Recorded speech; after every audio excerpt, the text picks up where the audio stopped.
my name's Sarah. Thank you for being here and welcome. Very good to have you with me. Want to say sorry for the lack of consistency with videos last week. I know I've said to you Mondays, Wednesdays, Fridays, and I've aimed to get them out about midday. However, up until now, I have had some issues with Wi-Fi and technical issues and all of these things. Boring, boring, boring. But going forward, I'm scheduling everything ahead of time so we are good to go. So you should have your videos available on Mondays, Wednesdays, and Fridays at midday, as I know it's good to know where we're at. So that is the plan going forward. And I'm sorry it didn't happen up till now. So that's going to be happening. We will be getting to the end of this book by the end of this week, beginning of next week. So then I'm going to start a new book and I'm thinking of doing something a bit more Christmassy. Yeah, I know it's December, so we can get in Christmassy vibes. I might even get a bit of dress up, you know. Let's see. So that's going to be the beginning of next week, but I'm going to update you all as we go along and as we finish this book. But for now, we're up to chapter 6 of Behind a Mask by Louisa May Alcott. So I hope you've been able to see the other videos and get to this point. Okay, chapter 6, On the Watch. If you please, Mr. Coventry, did you get the letter last night? Were the first words that greeted the young master as he left his room the next morning. What letter, Dean? I don't remember any, he answered, pausing for something in the maid's manner struck him as peculiar. It came just after you left for the hall, sir.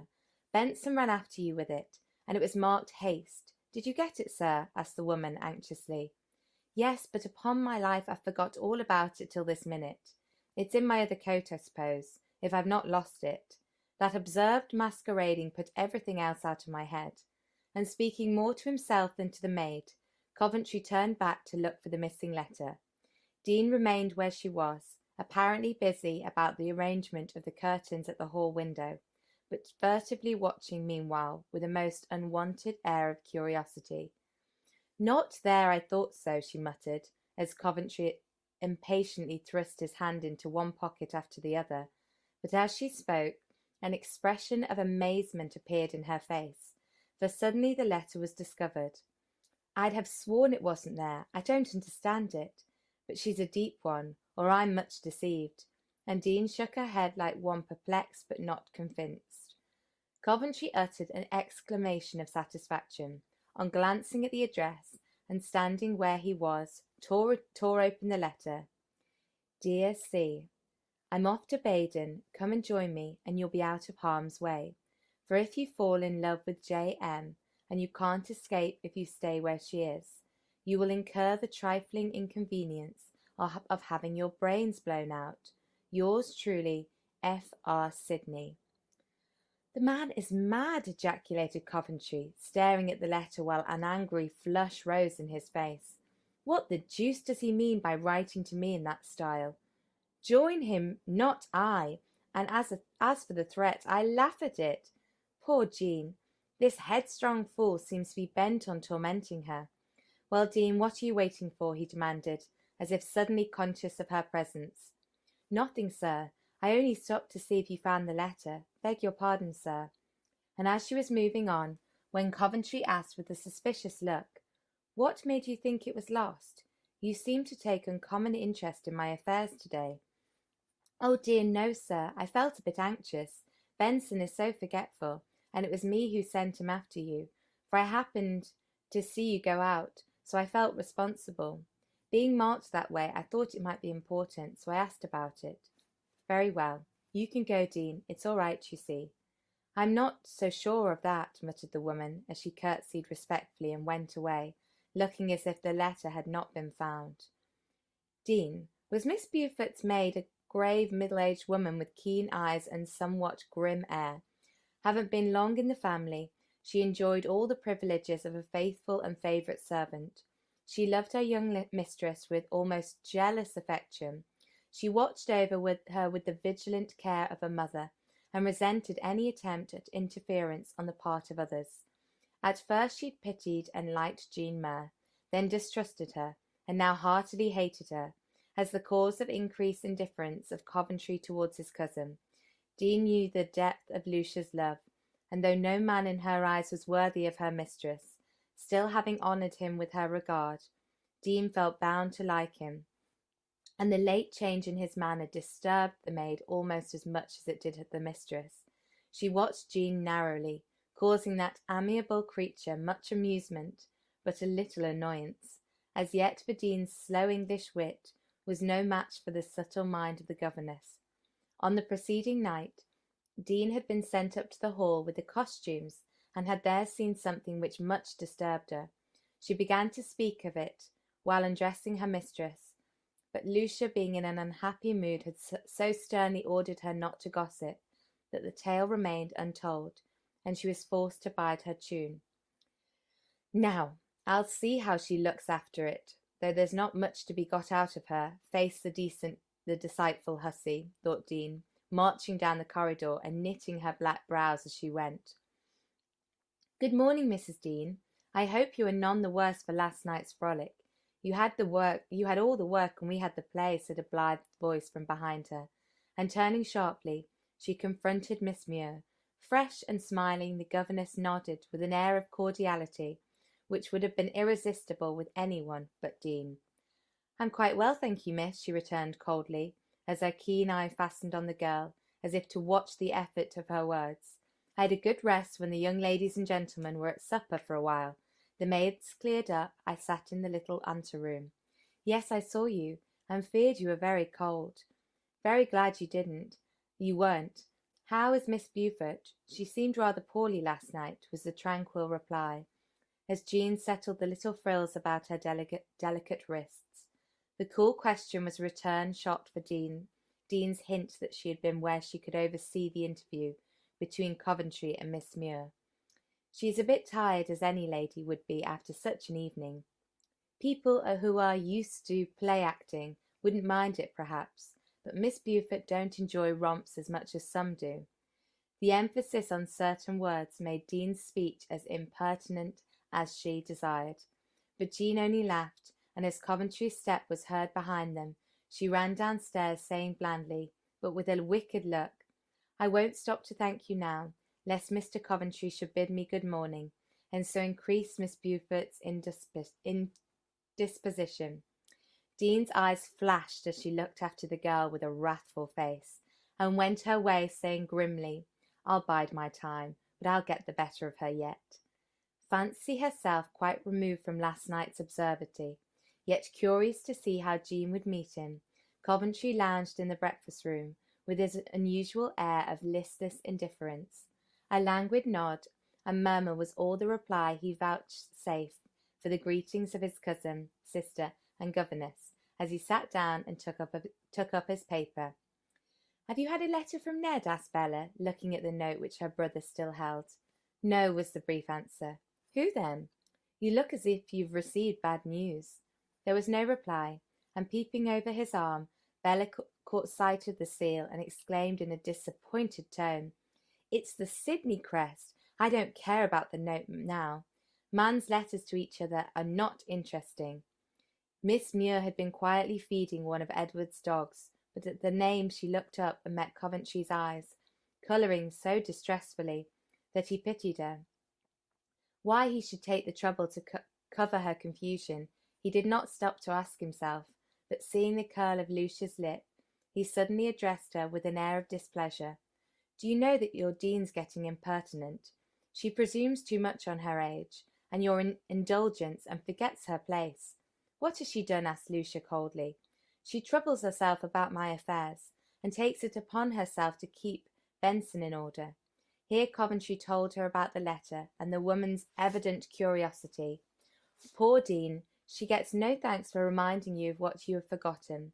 Next time she will leave your letters to their fate, and perhaps it will be as well, as they have such a bad effect on your temper, Gerald. Lucia spoke calmly, but there was an angry colour in her cheek, as she rose and left the room.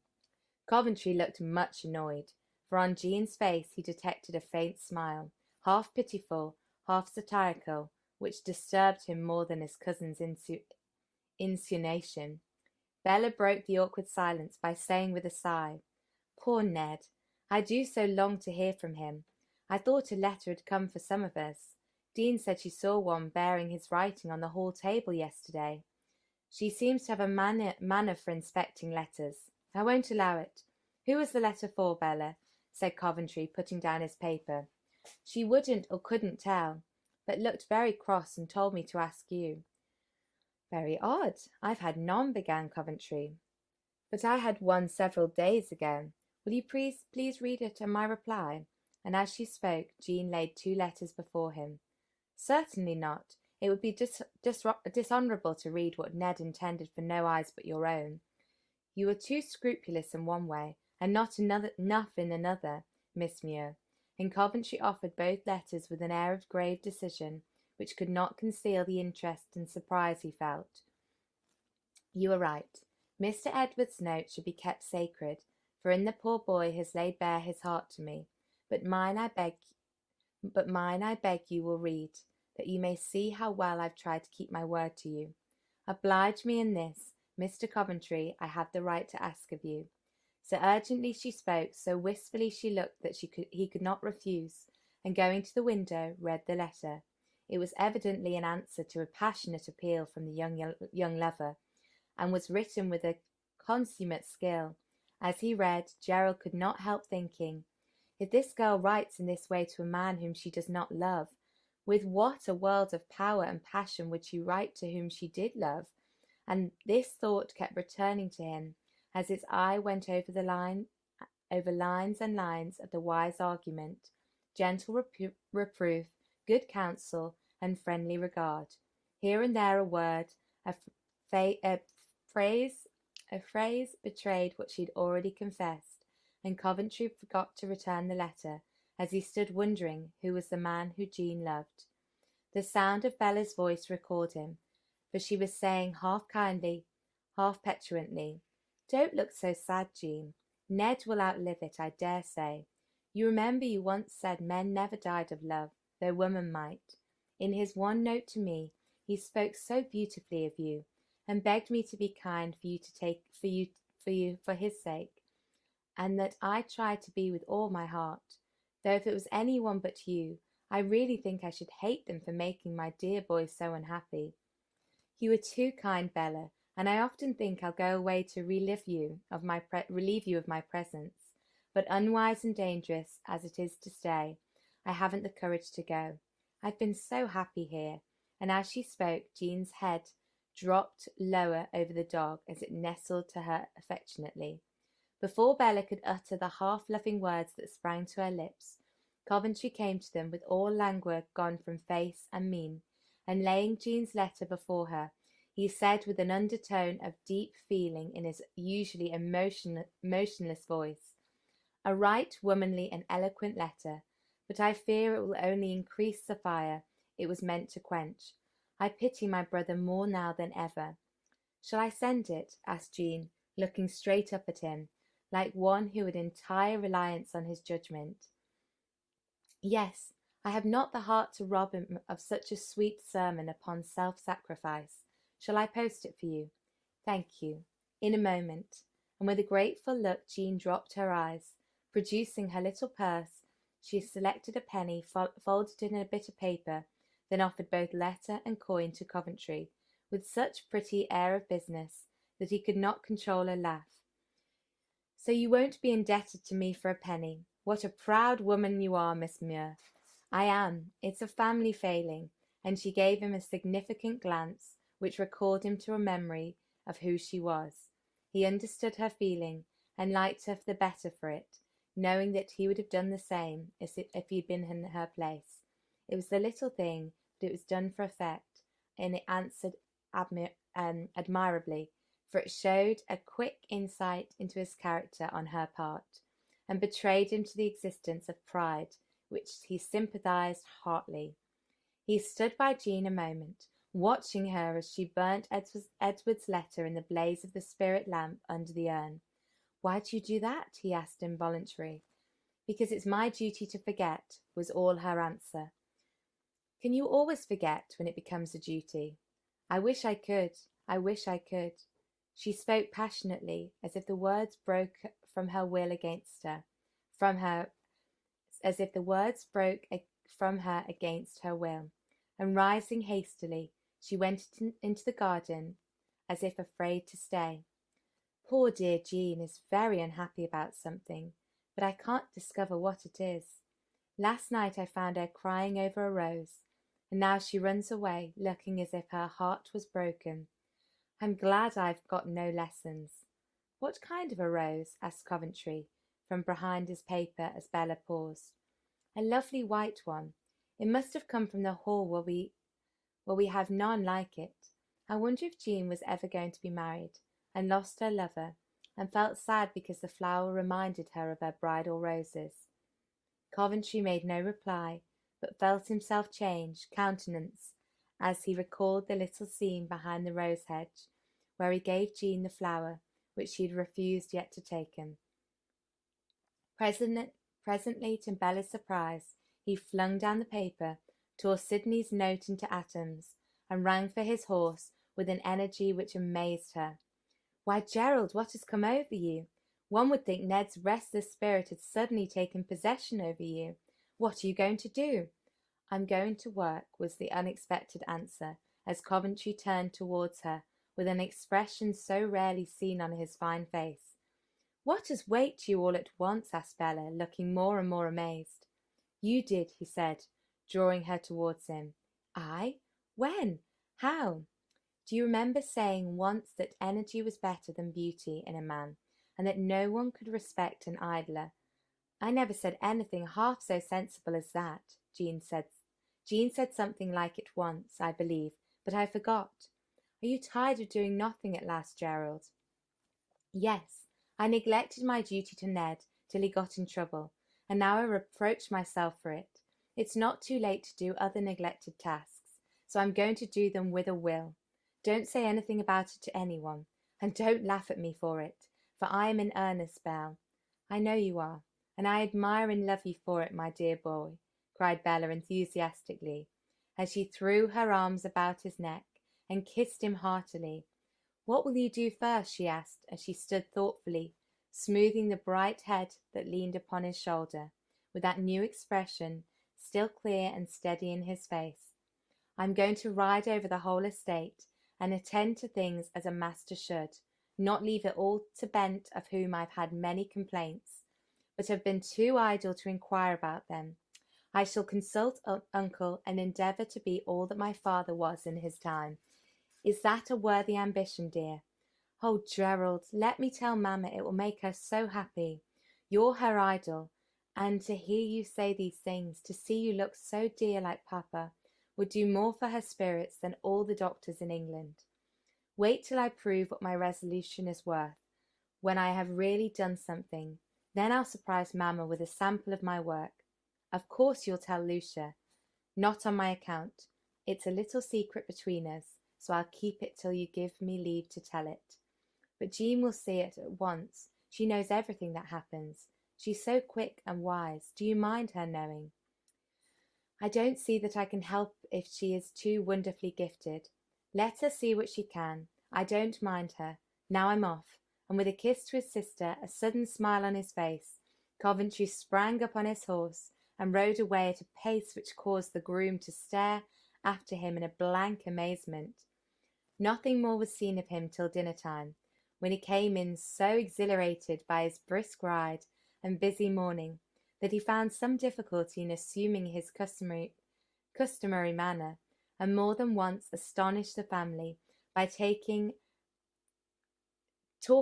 animatedly on various subjects which till now had seemed utterly uninteresting to him.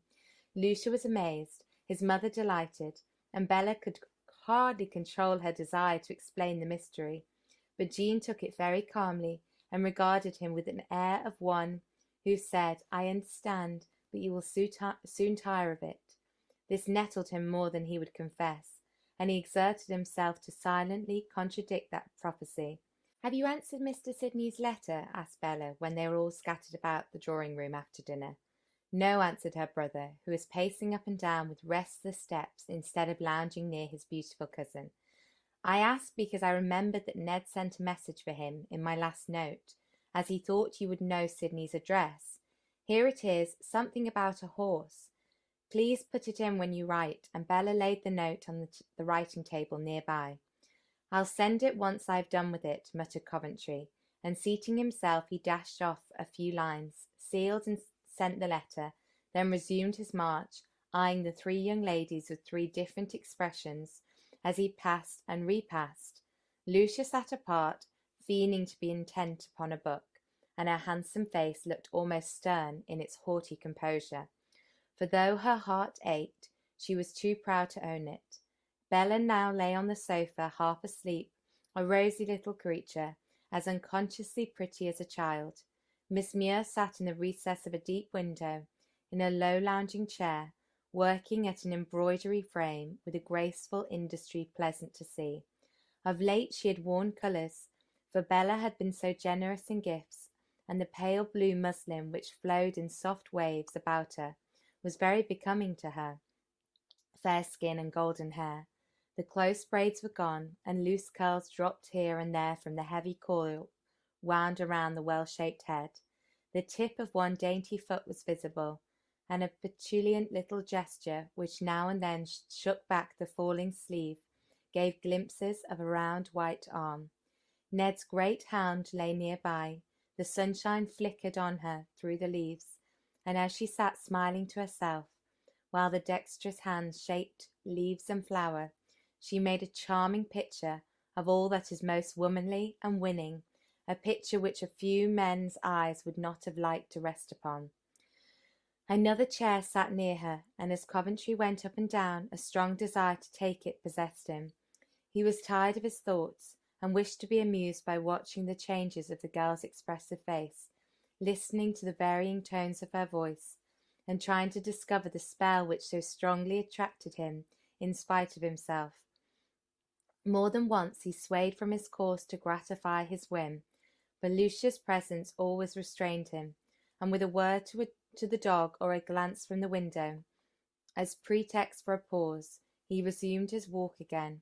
Something in his cousin's face reproached him, but her manner of late was so repellent that he felt no desire to resume their former familiarity, and wishing to show that he did not consider himself bound, and kept aloof.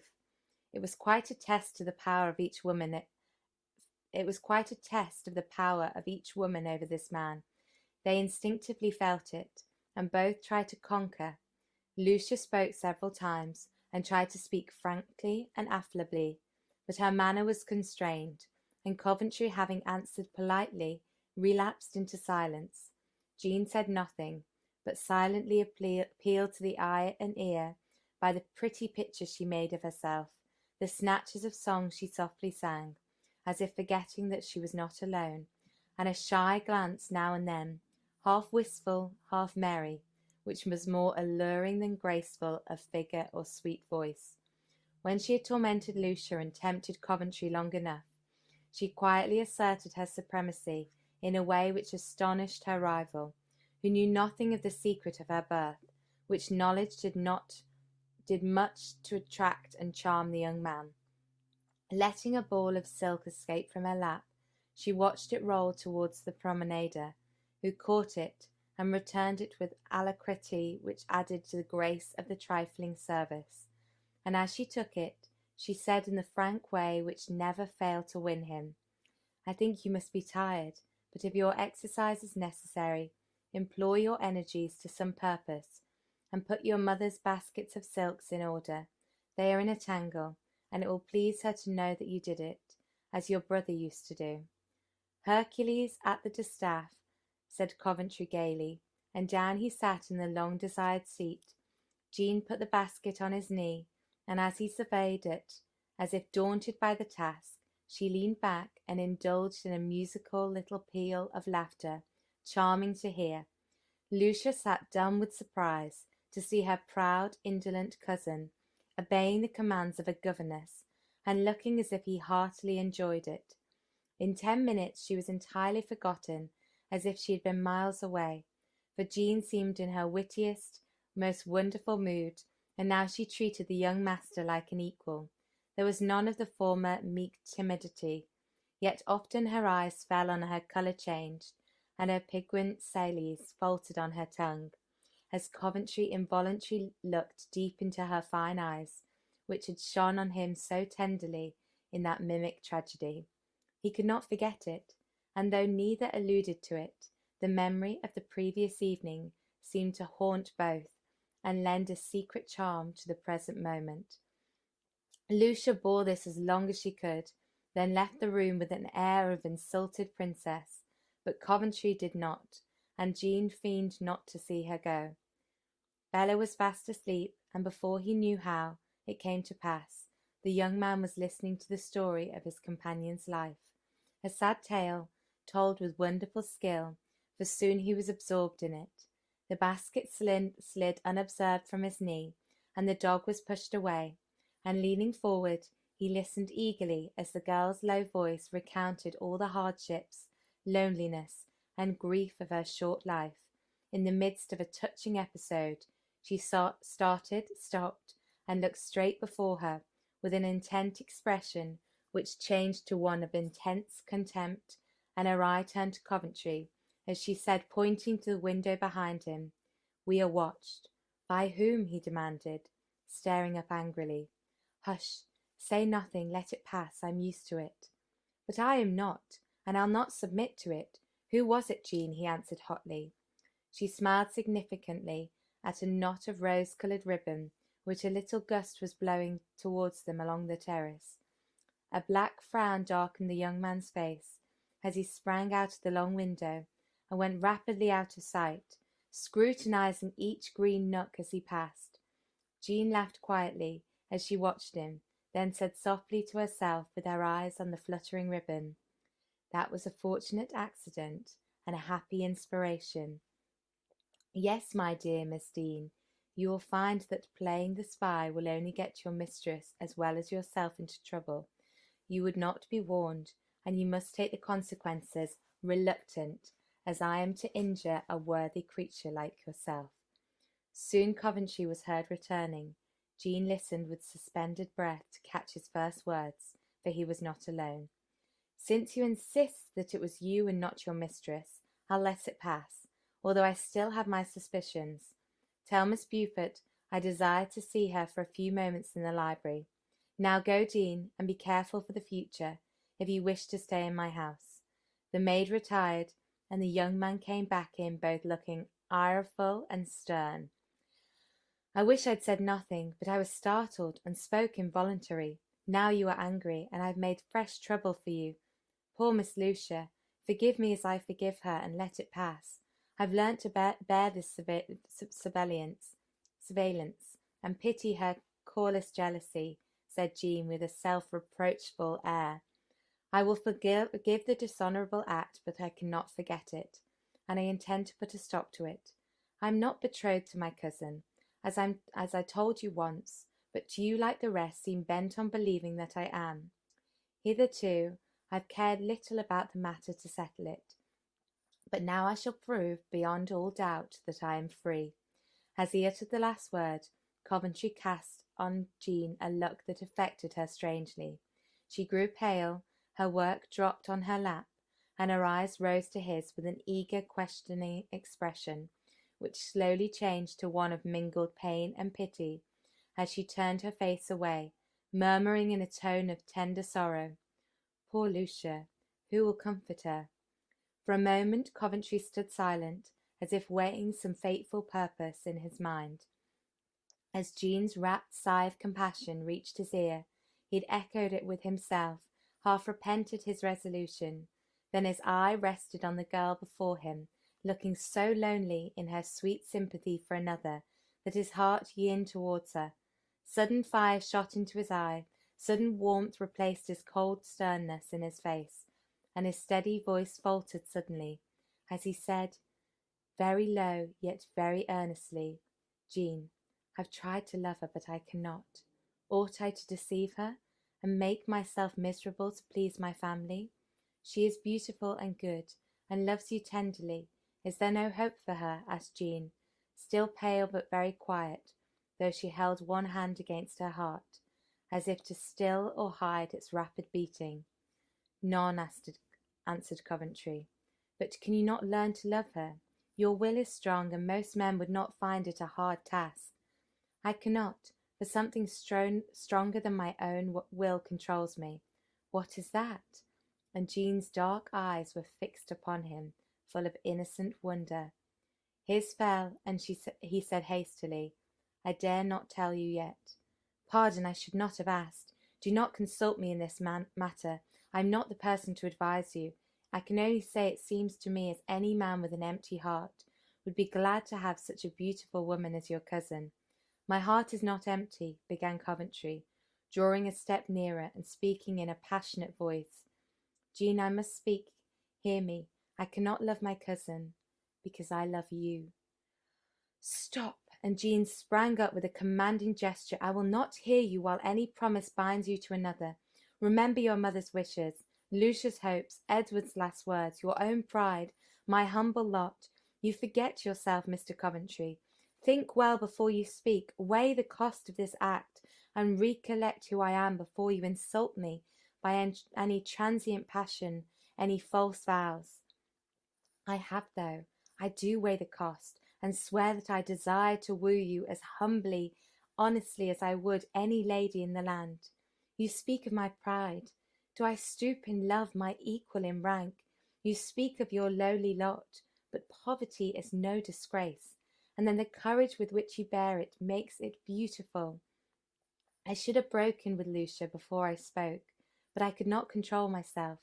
My mother loves you and will be happy in my happiness. Edward must forgive me, for I have tried to do my best, but love is irresistible. Tell me, Jean, is there any hope for me? He had seized her hand and was speaking impetuously, with an ardent face and tender tone, but no answer came, for as Jean turned her eloquent countenance towards him, full of maiden shame and timid love, Jean's prim figure appeared at the door, and her harsh voice broke the momentary silence, saying sternly, Miss Beaufort is waiting for you, sir. Go at once and be kind for my sake, Gerald, whispered Jean, for he stood as if deaf and blind to everything but her voice, her face. As she drew his head down to whisper, her cheek touched his, and regardless of Dean, he kissed it, passionately, whispering back, My little Jean, for your sake I can be anything. Miss Beaufort is waiting. Shall I say you will come, sir? Demanded Dean, pale and grim with indignation. Yes, I'll come. Wait for me in the garden, Jean. And Coventry hurried away, in no mood for the interview, but anxious to have it over. As the door closed behind him, Jean walked up to Miss Muir, trembling with anger and laying a heavy hand on her arm. She said below her breath, I've been expecting this, you artful creature. I saw your game, and did my best to spoil it, but you are too quick for me. You think you've got him. There you are mistaken, for as sure as my name is Hester Dean, I'll prevent it, or Sir John shall. Take your hand away from me and treat me with proper respect, or you will be dismissed from this house. Do you know who I am? And Jean drew herself up with haughty air, which impressed the woman more deeply than her words. I am the daughter of Lady Howard, and if I choose it, can be the wife of Mr. Coventry. Dean drew back amazed yet not convinced. Being a well-trained servant as well as a prudent woman, she feared to overstep the bounds of respect, to go too far, and get her mistress as well as herself in trouble. So though she still doubted Jean and hated her more than ever, she controlled herself. Dropping a curtsy, she assumed her usual air of deference and said meekly, I beg your pardon, miss. If I'd known, I should have conducted myself differently, of course, but ordinary governesses make so much mischief in a house, one cannot help mistrusting them. I do not wish to meddle or be overbold, but being fond of my dear young lady, I naturally take her part, and must say that Mr. Coventry has not acted like a gentleman. Think what you please, Dean, but I advise you to say as little as possible, if you wish to remain. I have not accepted Mr. Coventry yet, and if he chooses to set aside the engagement his family made for him, I think he has the right to do so. Miss Beaufort would hardly care to marry him against his will. because he pities her for unhappy love. And with a tranquil smile, Miss Muir walked away.